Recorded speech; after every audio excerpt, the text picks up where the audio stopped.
আসসালামু আলাইকুম দর্শক, আপনাকে স্বাগত জানাচ্ছি বংশী নিউজ টিভিতে। শুরুতে থাকছে সংবাদ শিরোনাম। বাংলাদেশ সরকারের প্রশংসা করল যুক্তরাষ্ট্র।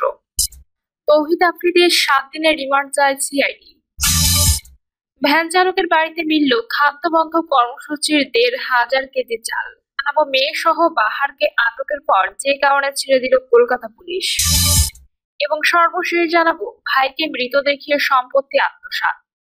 শুনছিলেন সংবাদ শিরোনাম, এবারে বিস্তারিত। ভাইকে মৃত দেখিয়ে সম্পত্তি আত্মসাৎ।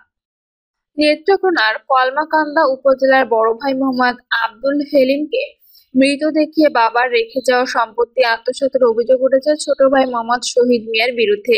সম্পত্তি থেকে বঞ্চিত করা হয় মা আমিনা খাতুন ও মেয়ে জাহেরা খাতুনকেও। এ ঘটনার প্রতিবাদে রোববার কলমাকান্দা প্রেস ক্লাব হলরুমে সংবাদ সম্মেলন করেছেন ভুক্তভোগী ওই পরিবারের সদস্যরা। জানা গেছে, কলমাকান্দা উপজেলা কৈলাটি ইউনিয়নের ক্ষুদ্র সিদলি গ্রামের আব্দুল খালেক সিদলি মৌজায় 25% জমি রেখে মারা যান। তার উত্তরসূরি হিসেবে 2 ছেলে, স্ত্রী ও 1 মেয়েকে রেখে যান। 2014 সালে মোহাম্মদ শহীদ মিয়া তার ভাই আব্দুল হেলিমকে মৃত এবং নিঃসন্তান দেখিয়ে নেত্রকোনা ল্যান্ড সার্ভে ট্রাইব্যুনাল আদালতে মিথ্যা তথ্য উপস্থাপন করে একটি মামলা দায়ের করেন।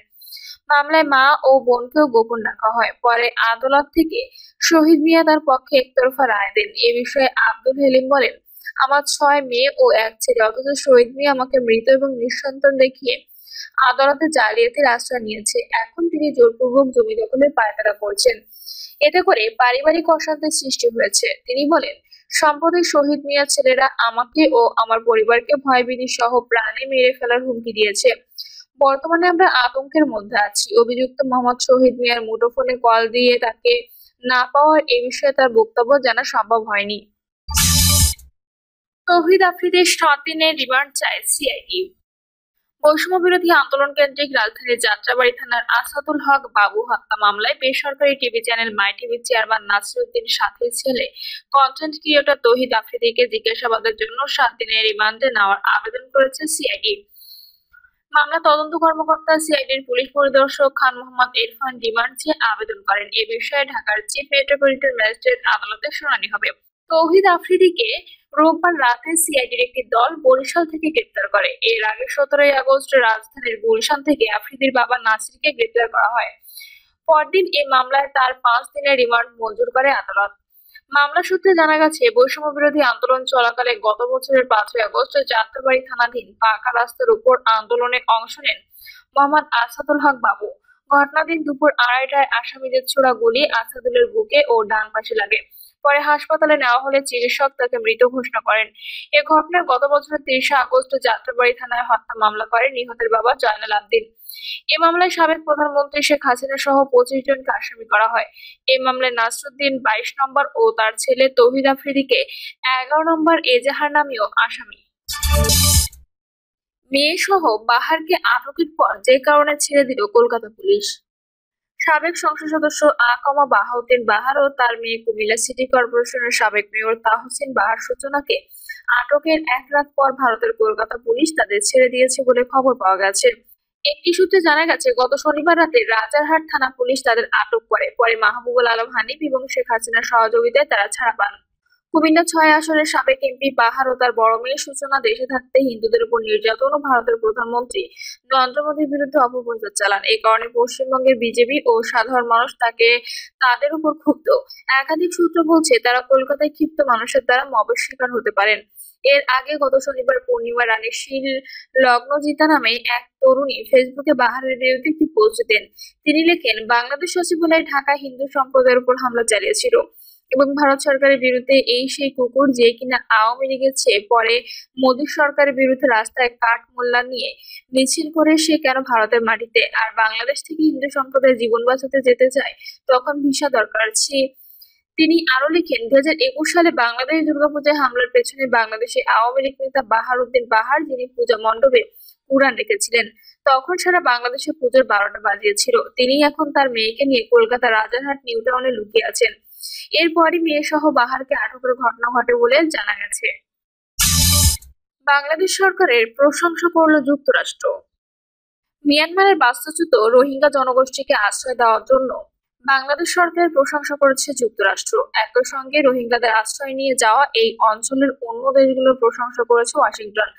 স্থানীয় সময় যুক্তরাষ্ট্রের পররাষ্ট্র দপ্তর থেকে দেওয়া এক প্রেস বিবৃতিতে এ কথা বলেন দপ্তরের প্রিন্সিপাল ডেপুটি স্পোকসপারসন টমাস টমি পিক। বিবৃতিতে বলা হয়, যুক্তরাষ্ট্র মিয়ানমার জনগণের প্রতি সংহতি জানিয়েছে, যার মধ্যে সহিংসতা ও বাস্তুচ্যুতির শিকার রোহিঙ্গা এবং অন্যান্য জাতিগোষ্ঠী রয়েছে।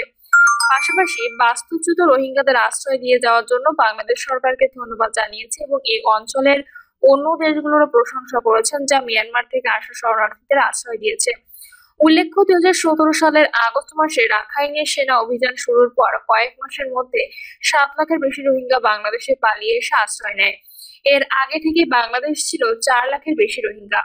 এছাড়া প্রতি বছর নতুন করে প্রায় 30,000 রোহিঙ্গা শিশু জন্ম নিচ্ছে ক্যাম্পগুলোতে। সম্প্রতি নতুন করে আসা হাজার হাজার রোহিঙ্গা সহ বর্তমানে 13 লাখের বেশি রোহিঙ্গা অবস্থান করছে বাংলাদেশে।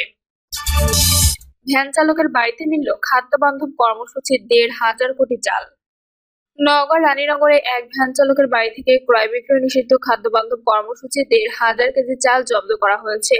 বিকালে উপজেলার গোনা ইউনিয়নের ভবানীপুর এলাকায় অভিযান চালিয়ে চালগুলো জব্দ করা হয়।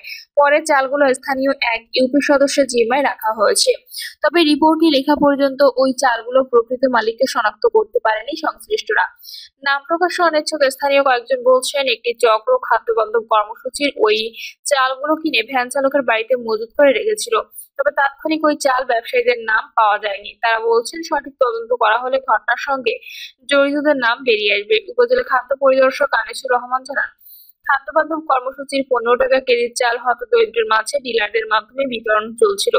এরই মধ্যে রোববার দুপুর 2টার দিকে গোপন সংবাদের ভিত্তিতে জানাতে পারি, উপজেলার ভবানীপুর গ্রামে সিরাজুল ইসলামের বাড়িতে ক্রয় বিক্রয় নিষিদ্ধ খাদ্য বান্ধব কর্মসূচির বিপুল পরিমাণ চাল মজুত করা হয়েছে। এমন সংবাদের ভিত্তিতে সেখানে অভিযান পরিচালনা করা হয়। অভিযানে সিরাজুল ইসলামের বাড়ি থেকে 1,500 কোটি চাল পাওয়া যায়। পরে চালগুলো জব্দ করে গোনা ইউনিয়নের 3 নম্বর ওয়ার্ড সদস্য রবিউল ইসলামের জিম্মায় রাখা হয়েছে। তিনি আরো জানান, বাড়ির মালিক একজন ভ্যান চালক, কিন্তু ওই বাড়িতে কে চালগুলো রেখেছে তা এখনো শনাক্ত করা যায়নি।